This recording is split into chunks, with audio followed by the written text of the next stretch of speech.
caso. Autor Vicente Colorado. Yo loco, a veces creo que es verdad. Tal es el ansia de morder que siento. ¿Cómo y cuándo empezó mi locura? Siempre tuve un carácter exaltado y violento. Por cualquier cosa me incomodaba, pero nunca sin motivo. En todas ocasiones la razón, sí señor, la razón, me ha sobrado por encima de los pelos. Y sí me exasperaba más de lo debido por futilidades y pequeñeces que no valían la pena. No era culpa mía, sino de estos malditos nervios que a la menor contrariedad me hacían saltar y gritar como si me infiriesen las mayores ofensas del mundo. Mientras fui estudiante, soporté con harta humildad y paciencia los caprichos y ridiculeces de mi padre. Darío, a estudiar. Darío, a comer. Darío, a dormir.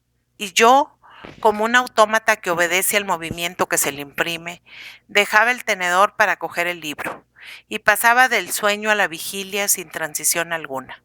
Bonito genio tenía mi padre para replicar palabra o retardar sus órdenes un segundo. Capaz hubiera sido de abrirme en canal, como él decía. Su error y mi desgracia consistieron en querer dominar, de la misma manera que al niño, estudiante de latín, al hombre, ya doctor en Derecho Civil y Canónico. Asistía yo al bufete de un abogado que me daba 25 duros mensuales. Las horas que tenía libres las dedicaba a la pintura, que ha sido la pasión de mi vida. Por las noches me reunía con mis amigos.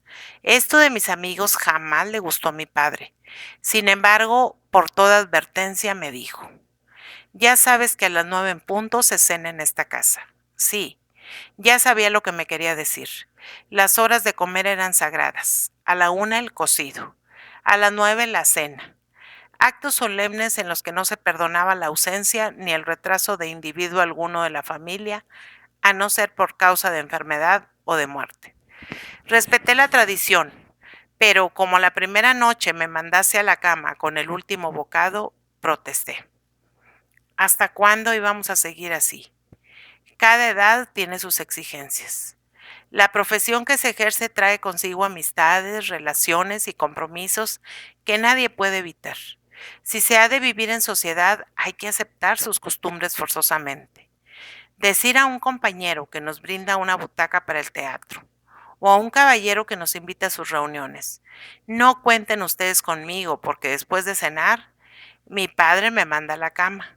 Me parecía el colmo del ridículo y no estaba dispuesto a hacerlo. No, no y 1000 veces no. A mis vivas palabras contestaba con cerrados y enérgicos monosílabos: sí, no, sí. Esto acabó de enardecer mi sangre y me desbordé dando gritos y fuertes puñetazos en la mesa. Mi padre me miraba impasible, pues no pertenecía a esos hombres que todo lo convierten en retórica, sino en firmes propósitos y en reglas de conducta inquebrantables. Quizá no hubiera vuelto a dirigirme la palabra aquella noche si yo, exaltado y sin saber lo que hacía, no llego a sacar un cigarrillo, lo enciendo y me pongo a fumar en sus barbas. Pálido, tembloroso, pero sin descomponerse un punto, vino hacia mí y haciéndome del brazo exclamó: por fuerza, ¿has perdido el juicio cuando tales cosas dices y haces? Tire usted ese cigarro. Y, dándome un manotazo, esparció brasa y tabaco por el suelo, en tanto que yo, echando chispas, salí de allí, renegando de semejantes comedias.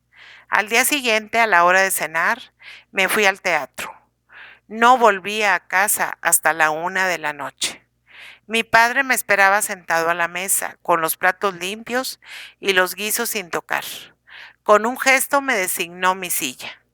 Me senté, comimos poco y al retirarme me siguió a corta distancia.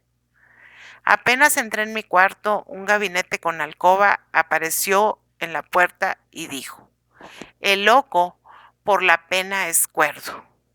Y sin más explicaciones me encerró con llave. Desde aquel momento comenzó entre los dos una guerra encarnizada sin cuartel. Ah, si mi buena madre hubiera vivido. Pero como no había una mujer que suavizase su terquedad y mi ira, Aquello fue la bola de nieve. Al segundo día de tenerme preso, salté por el balcón y me disloqué un pie.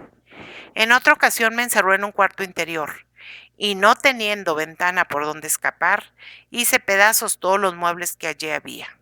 La tercera vez, más advertido, me incomunicó en el desván y entonces prendí fuego a la casa.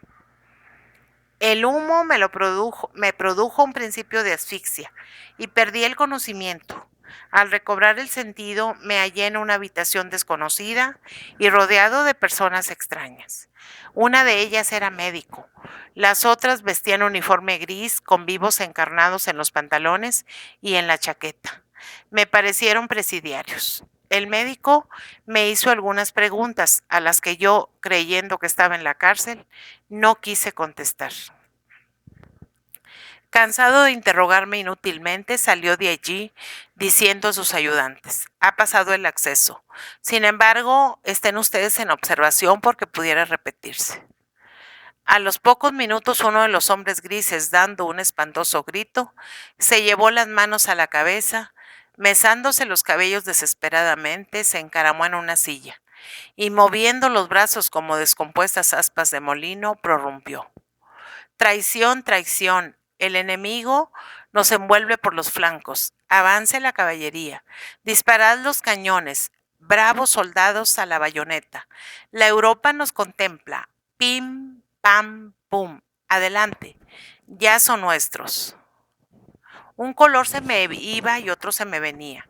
El sudor inundaba mi rostro y aún no había salido de mi sorpresa cuando otro gris, tocándome en el hombro, me dijo con mucha humildad: Pilato se ha lavado las manos. Mañana nos crucifican. Pero nada temas, soy el Hijo de Dios y tú serás conmigo en el paraíso. Ya no era asombro, sino espanto y horror lo que sentía. ¿Dónde estaba?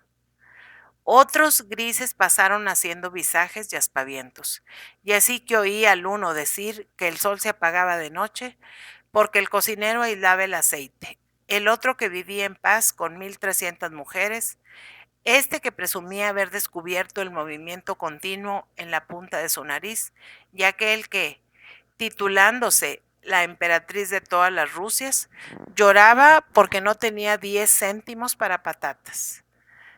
No me quedó duda alguna de cuál era el sitio en que me hallaba, y levantándome de repente, eché a correr como un loco. Sí, Dios mío, como un loco. Pronto me alcanzaron mis guardianes, con quienes sostuve una lucha desesperada, forcejeando, queriendo en vano escapar de entre sus brazos de hierro. Grité, les injurié, les mordí, hasta que, vestido con la camisa de fuerza, me encerraron en la jaula número 105. Según el parte dado al director facultativo, había tenido un nuevo acceso de locura furiosa. Penetrado de mi situación y convencido de mi carácter irascible la agravaba, procuré dominarme.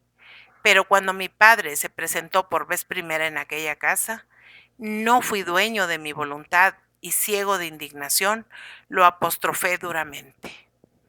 Pálido, desencajado y tembloroso, volvió la vista a otra parte, en tanto que el médico que le acompañaba, suponiendo lo mucho que debía de sufrir, abrevió la visita diciéndole a media voz: es un caso de delirio de persecución. Algunos se curan.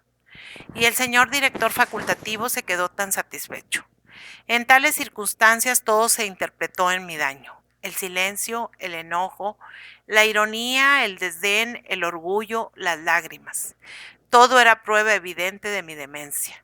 Pero como persistí en una actitud tranquila y sosegada, mi padre, al cabo de algún tiempo, me reclamó, y el médico, reventando de vanidad, atribuyó mi curación a su sistema de tratamiento.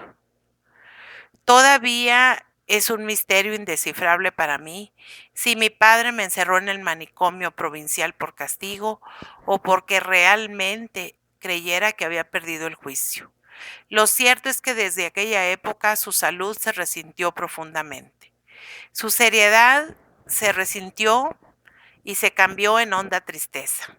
De vez en cuando sorprendía sus ojos, fijos en mí, llenos de lágrimas. Hablaba poco. En mi mesa de noche ponía, sin que yo le viera, tabaco y dinero en abundancia. Me dejaba hacer mi voluntad en todo.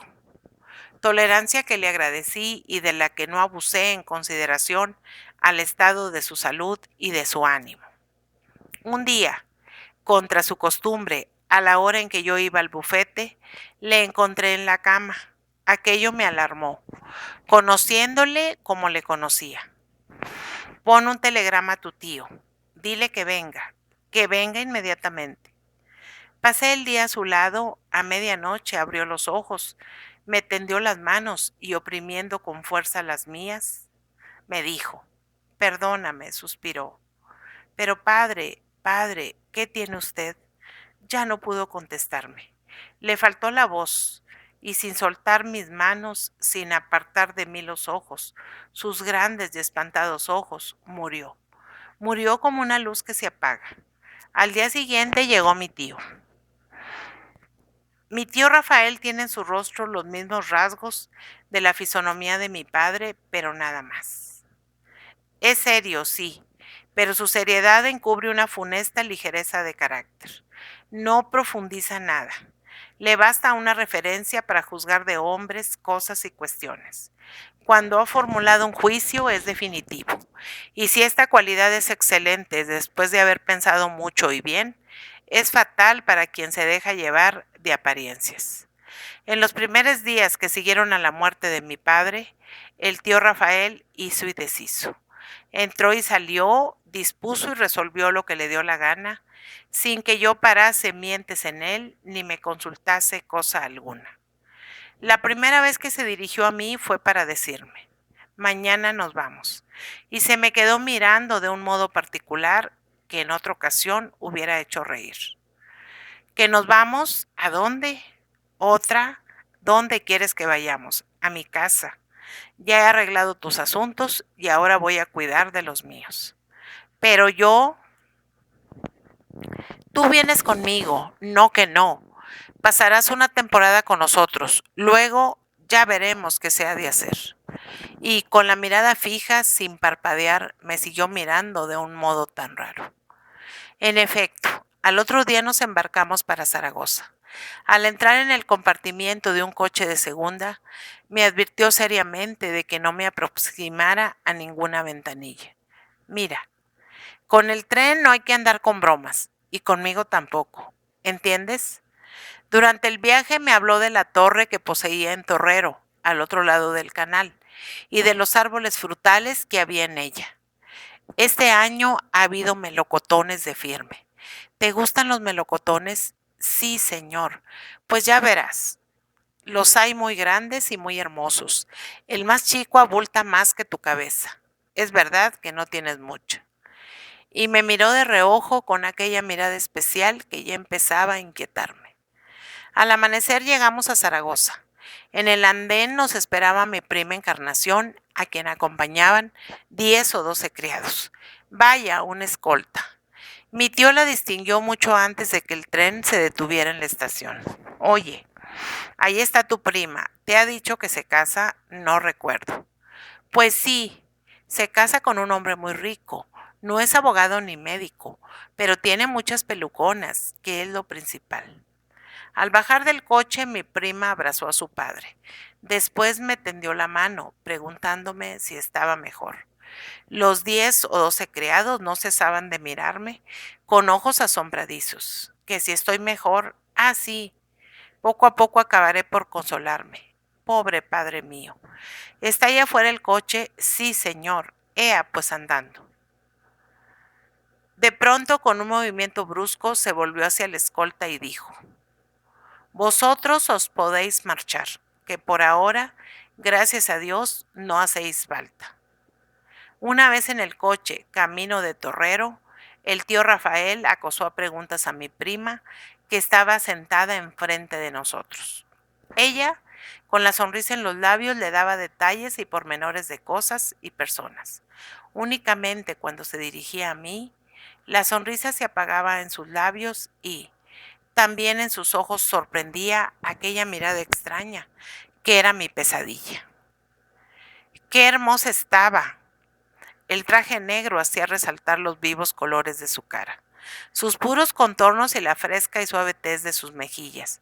Su cuerpo era esbelto y al parecer bien modelado. Sus manos, de qué buena gana se las hubiera comido a besos. Nos instalamos en la torre. El tío Rafael puso a mi servicio nada menos que 2 criados, altos y fornidos como Hércules, que no me dejaban a sol ni a sombra. En un principio no me sorprendió la reservada actitud de mi prima para conmigo. Hacía muchos años que no nos veíamos, y para una muchacha honesta y pudorosa, un primo es tan hombre como otro cualquiera. Pero poco a poco observé que no era reserva, sino prevención la que tenía contra mí.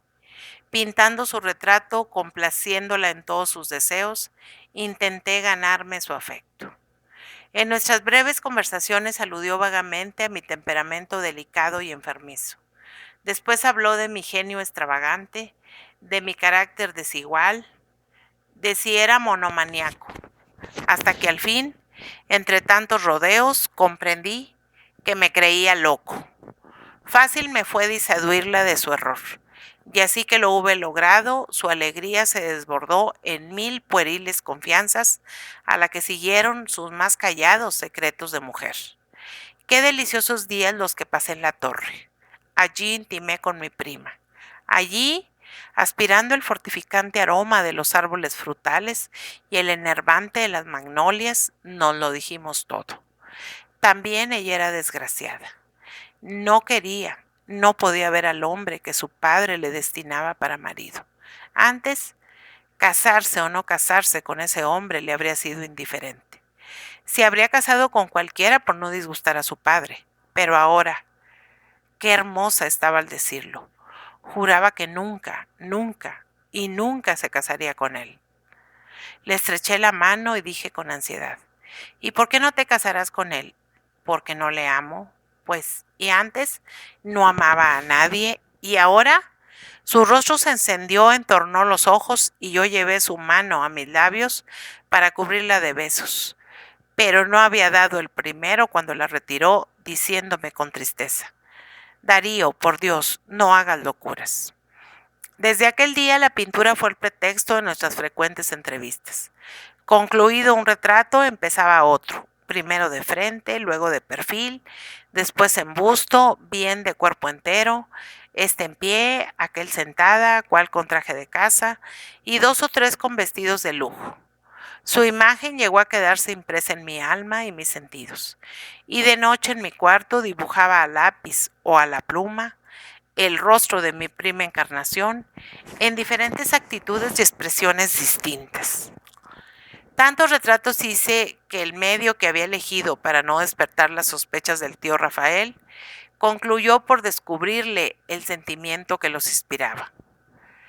Pero sería preocupación o cálculo. En lugar de ver nuestros amores como la cosa más natural del mundo, y en los retratos, el ardid de un amante que desea estar al lado de su novia el mayor tiempo posible, sacando las cosas de quicio, trajo a mi cuento mi pasada estancia en el manicomio y, enumerando los retratos, dijo que aquella manía era prueba evidente de que mi antigua locura despertaba de nuevo, pues así como en la otra ocasión me habría dado por destruirlo todo, en esta me daba por meterme a pintamonas. Hablaba con conciencia o por conveniencia. Encarnación procuró calmarle y convencerle de lo muy engañado que estaba. Esto le irritó más, y ya fuera de sí, prorrumpió que cuán cierto era que un loco hace 100, pues a ella también le habían vuelto el juicio, pero que afortunadamente él lo tenía por todos, y haría que de grado, o por fuerza, se respetara y cumpliese su voluntad. Acto seguido, me ordenó que me trasladase a Zaragoza y no volviera a aparecer por la torre. Con lágrimas en los ojos, evocando la memoria de mi padre, rogué y supliqué 1000 y 1000 veces. Él, encastillado en su idea y sin quererme oír, gritaba, señalándome la puerta: Vete, vete, vete. Mas, como las horas pasaban sin que me moviese de allí, acabó por llamar a los 2 Hércules que había puesto a mi servicio y les mandó que me condujeran a la casa de Zaragoza, y me encerrasen en una habitación sin perderme de vista. Viendo que me separaban de mi prima, Dios sabe hasta cuándo enloquecí y se reprodujeron las terribles escenas de otros tiempos. Sin más pensamiento que ella, destrozado el corazón, convencido de que la casarían con el otro y seguro de que no volvería a verla, atravesamos la ciudad dando un deplorable espectáculo. Los transeúntes, unos por deber y otros por curiosidad, preguntaban qué significaba aquello, a lo que los criados respondían: es el sobrino del amo que está loco. En la casa el escándalo fue tan inmenso, adquirió tan alarmantes proporciones, que a escape avisaron a mi tío. Mi tío a las autoridades, y a las pocas horas, sin darme cuenta de lo que ocurría, me hallé encerrado en una celda del manicomio general.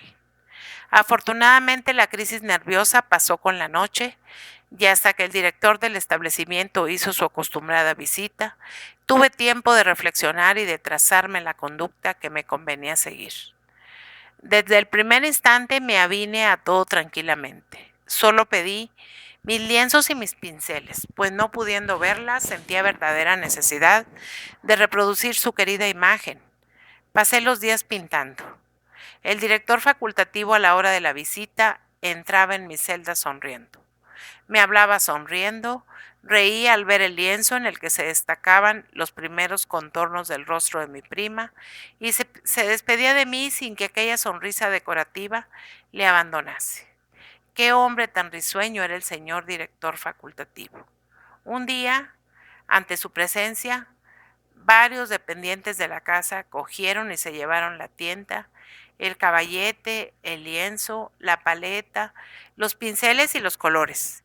Cuando pregunté por qué me privaban de aquel consuelo, el señor director contestó que el estado de mi salud reclamaba tal medida.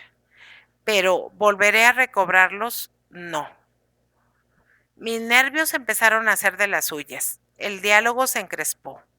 Y como no me daban razones que justificasen determinación tan arbitraria, me exasperé y excedí de palabra y obra. Entonces, el director, cambiando de actitud y tono, dijo a sus acompañantes: le he sometido a esta prueba para ver si realmente había mejorado. Pero ya lo han visto ustedes. A la menor contrariedad que se relaciona con su manía, el mal reaparece. El asunto de esos cuadros que con tal uniformidad repite no es la expresión de un artista, sino actividad automática propia de un cerebro lesionado. Quedé estupefacto, aturdido, sin saber qué hacer ni qué decir. No había escape ni remedio alguno para mí. Estaba condenado a ser loco por fuerza. ¿Qué tiempo transcurrió? ¿Un mes? ¿Un año? No recuerdo. Pero sí que un día, no sé cómo, llegó a mis oídos la noticia del casamiento de mi prima Encarnación. ¿Qué pasó? Creo que lloré y reí, que hablé mucho y canté más, que unas veces rezaba bailando y otras blasfemaba de rodillas, hasta que al fin, colocándome en uno de los extremos de la celda, eché a correr. Di un brinco y me estrellé el cráneo en la pared opuesta. ¡Cuánta alegría! ¡Qué bullicio! La inmutable naturaleza ha dado al traste con su estoica severidad y todo ríe, todo canta. Bailan las paredes de mi cuarto, las sillas, la cama, la mesa. Del otro lado de la ventana bailan los edificios, los árboles, los transeúntes, los coches, las tejas de otros tiempos. Convencido y sin más pensamiento que ella y destrozado mi corazón, sigo pasando los días uno tras otro. Arriba, en el cielo, bailan el sol, las nubes, la luna y las estrellas. Los criados que me asisten, las personas que me visitan y los animales que pasan, bailan como desesperados, sin descansar un momento. Hasta el señor director facultativo, con su alegre risilla de siempre, baila que baila siempre. Yo mismo no puedo dormir de noche ni descansar de día, porque todo me dice baila, y bailo como una peonza. Mis brazos y mis piernas se desprenden del cuerpo. Mi cabeza se separa del tronco y cabeza y piernas y brazos corren y bailan haciendo 1000 piruetas en el aire. Oh, qué vida tan alegre, qué humor tan divertido, qué danza tan graciosa.